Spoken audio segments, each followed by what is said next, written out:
Hey guys, welcome to the channel. You're watching the Art Occultist and I'm your host Elisa.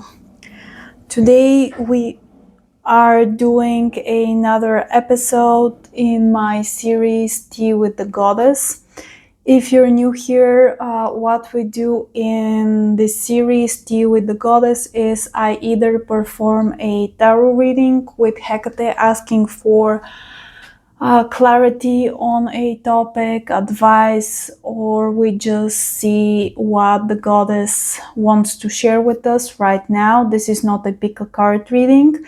This is just readings that I want to explore to receive guidance from Hekate for my personal practice, but for the collective as well. That's the difference between the Tea with the Goddess and my pick a card readings with Hekate. The other thing that I do here on Tea with the Goddess is I discuss private and personal readings that I perform for myself with Hekate. So today we are going to talk about a situation that I recently experienced. And I wanted to ask Hekate for some guidance and for some clarity about this recent experience of mine.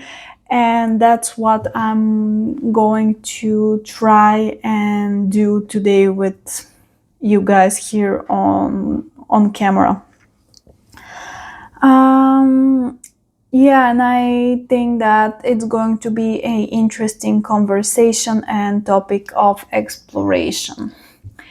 So basically here what you can see on the table is a reading I just did with Hekate. This is my Hecatean grimoire and the two decks that I used. This is the Cross Magic Tarot. This was a edition that I got from Make Playing Cards. It's no longer available. Mine is heavily modified. I've blacked out the keywords on the deck. And the other deck is the Thought Standard edition by AGM. I think that's the 2023 edition. I love how those two decks look together visually, and I decided to try them in this reading because both of the decks aligned with the energy of the reading, or I felt like it. So a little bit of a backstory and why I'm actually filming this today with you guys is currently I'm doing a 33 days of devotional practice to Hekate in honor of my anniversary with her. A few days ago, as I was doing my daily devotions, I decided that I wanted to do a bit more and I sat down to meditate. And in my meditation, two things happened. The first thing I won't discuss right now, but the second one is that after my whole experience was done and when I went to bed that night, and I was in this dream state,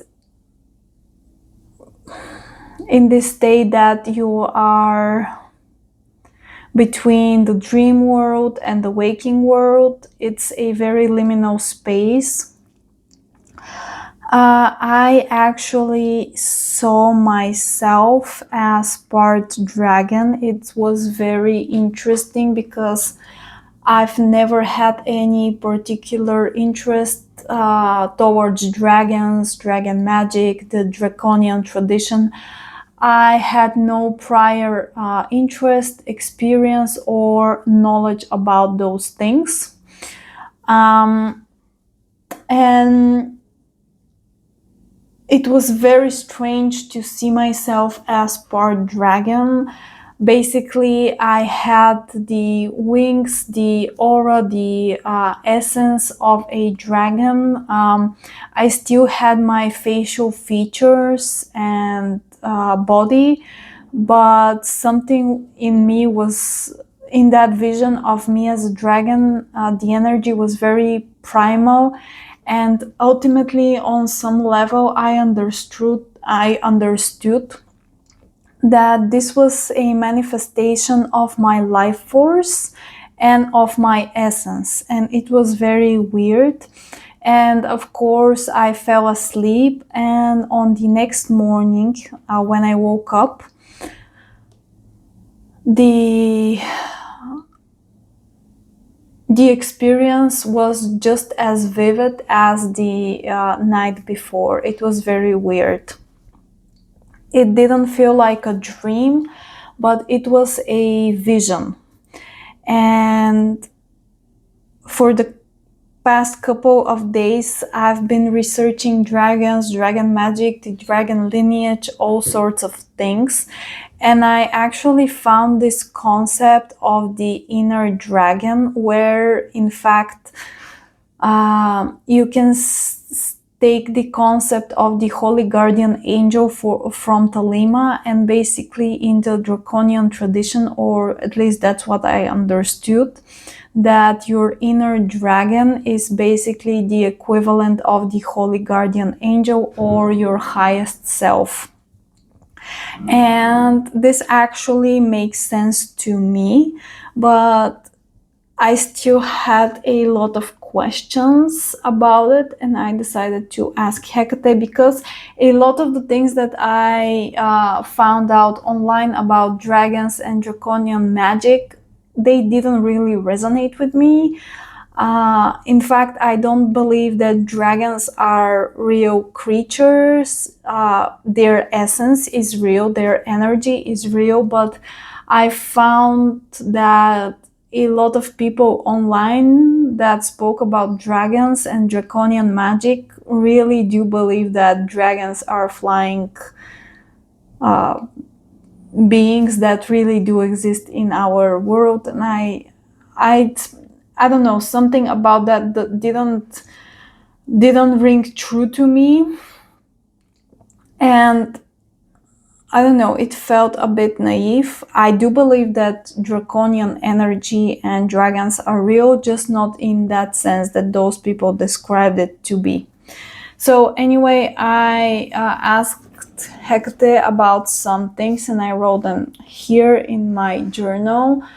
And I'm going to read the spread the questions that I developed about the situation, and I'm going to try interpret the cards here with you on camera, because I haven't really done that so far. I just pulled the cards, and I haven't really processed the information from this particular reading, and I'm trying something new for myself, because normally when I do a reading for myself, I process it by writing it down, but I want to try and do that more verbally and write down just the key points and key takeaways from the reading, instead of writing those really long explanations and possibilities on paper.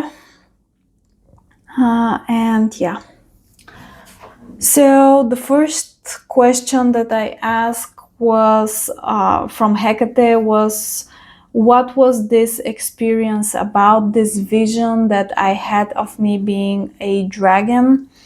With the essence of a dragon? Is this truly my higher self, my inner essence as a spiritual being? Is that my life force, a manifestation of my life force? So basically the first question was, what was this experience about?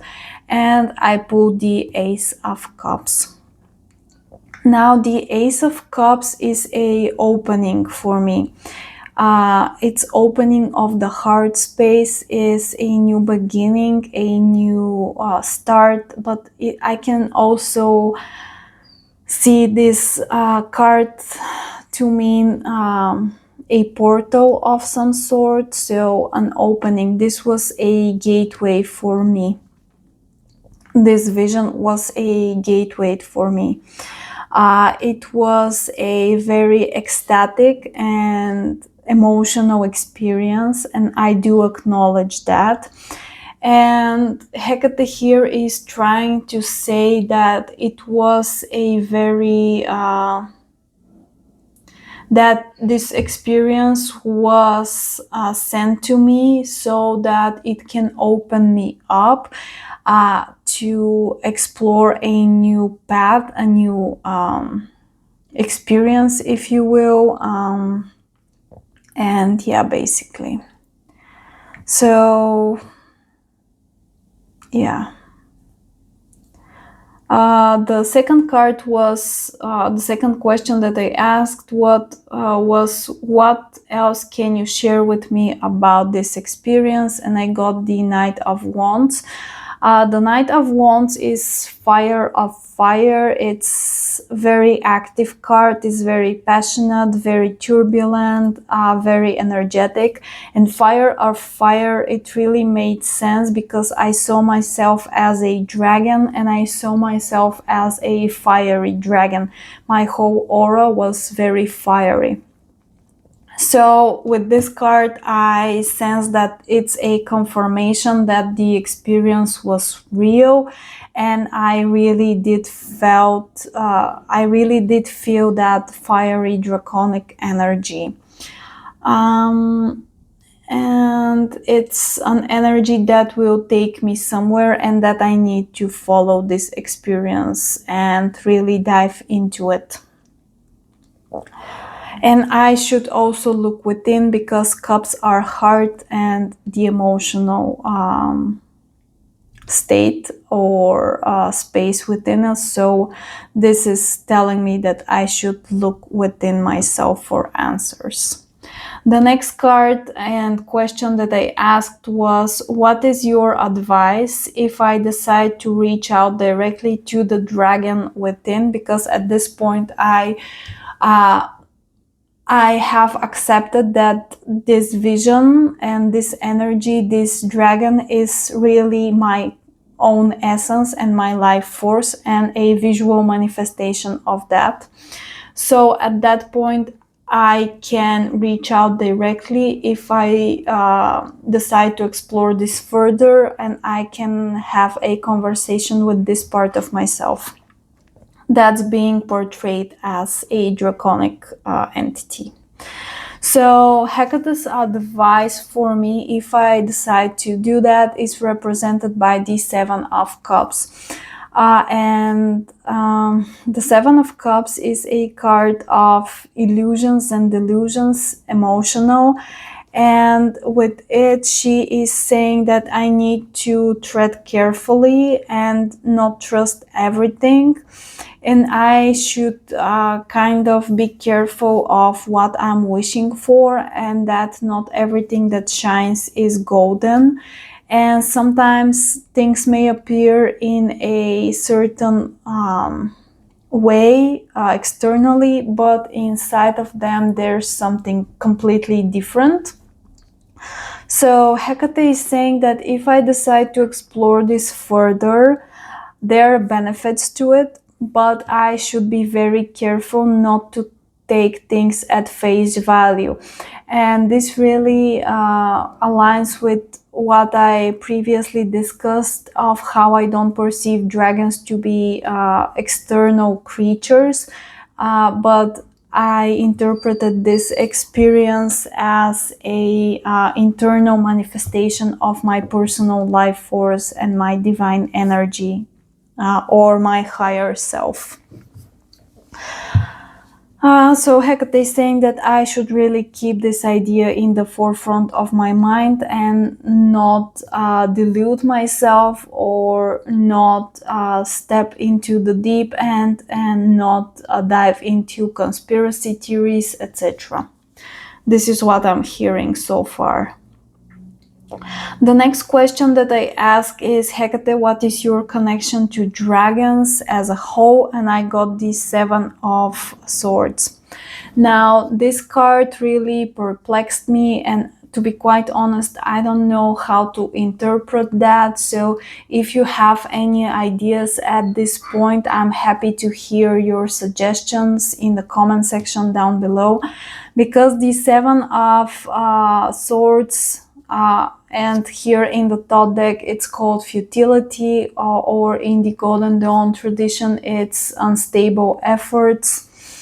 It can indicate great mental strength, when your mental space or ideas and perception being attacked by others, they will not succeed in conquering your mind.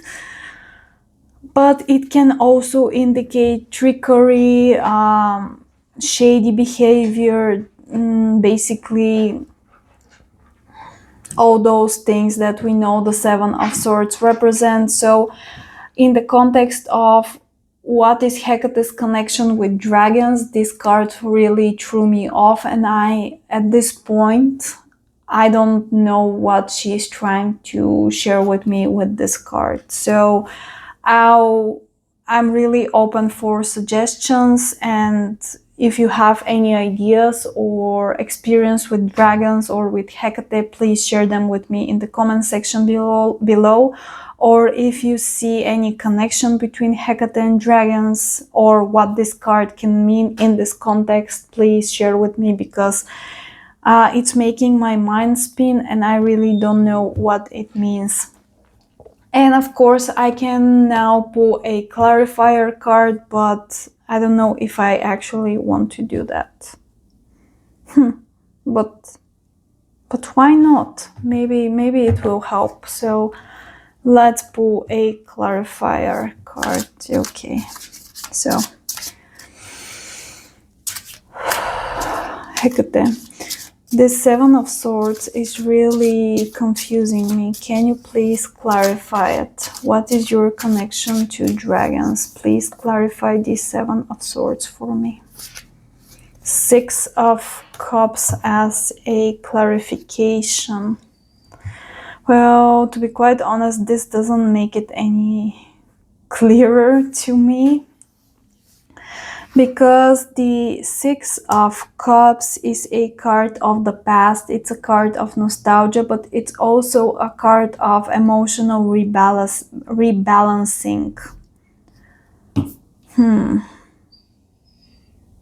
Okay, I'm truly confused now. So I think that I'm going to leave aside that part of the reading, and I'm going to come back to it later to see what I feel about it, or if any new interpretations arise. Hades. So let's move forward and let's see where this whole thing is going. So the next question that I asked was, what are you trying to teach me? So the next card that I pulled was to answer the question, what are you trying to teach me, addressing Hekate directly, and I received the Lover's card. The Lover's card for me is a card signifying deep commitment and relationships. So it signifies deep commitment and relationships, but in the thought deck it also represents the alchemical wedding and the unification of opposites. So Hekate is maybe saying that I really should focus on that inner alchemy and on my personal commitment to myself, because like I already said, I interpret that whole draconian experience to be a manifestation of my life force. So maybe she's trying to teach me that there's no separation between the material and the spiritual, but I already know that on the intellectual level. And yes, I've had some experiences in meditation where I experienced that sense of oneness, of coming together, of all parts coming together. So yeah, I don't know. The last card here that I'm going to discuss today is answering the question, where do I go from here? And I got the Two of Pentacles with the title of change. And here we see a Ouroboros type of snake creature. And through my research, especially when it comes to life force, in the Hindu tradition, our Kundalini energy or life force energy is being represented by the snake. And I found that some people see the dragon as a symbol of that same idea. So some people say that the snake and the dragon hold similar energies. But where do I go from here? I got a clear sign that something is going to change on my path or deep inside me. And when I combine those two cards, the Lovers and the Two of Pentacles, I really do see the alchemical process and correlation through the cards. So maybe that's the next thing that I am to explore, is my connection to that inner dragon. And yeah, the whole experience was very vivid, very real, and yeah, it once again, it didn't feel like a dream because I experienced it while I was falling asleep. So the thought of it just being a dream came to me, but it really felt like more than that. It really felt like a vision of a actual manifestation, internal manifestation. And I really do feel that that's something that I want to explore further. And yeah, I'm curious to see where this goes. And once again, if you have any suggestions or ideas about this whole topic, if you have any similar experiences, I'm very open to hear them. If you don't feel comfortable sharing them in the comment section down below, shoot me an email. I'm more than happy to talk about this further and to explore it and to learn about this. But yeah, that's what's been going on with me for the past few days. And it's something that truly perplexes me, and I don't know what to make of it. And yeah, I hope that this was enjoyable.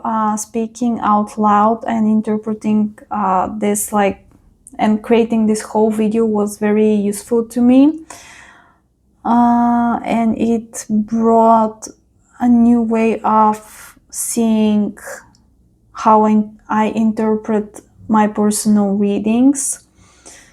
And yeah, so that's everything for today. Thank you so much for watching. I'm the Art Occultist. And yeah, if you want to support me, I do offer personal readings, private readings. I have a membership space, and I'm also the creator. So you can check all of those things in the description box down below. There are links for everything that I do down there, as per usual. Once again, thank you so much. Take care, and I'll see you in the next one.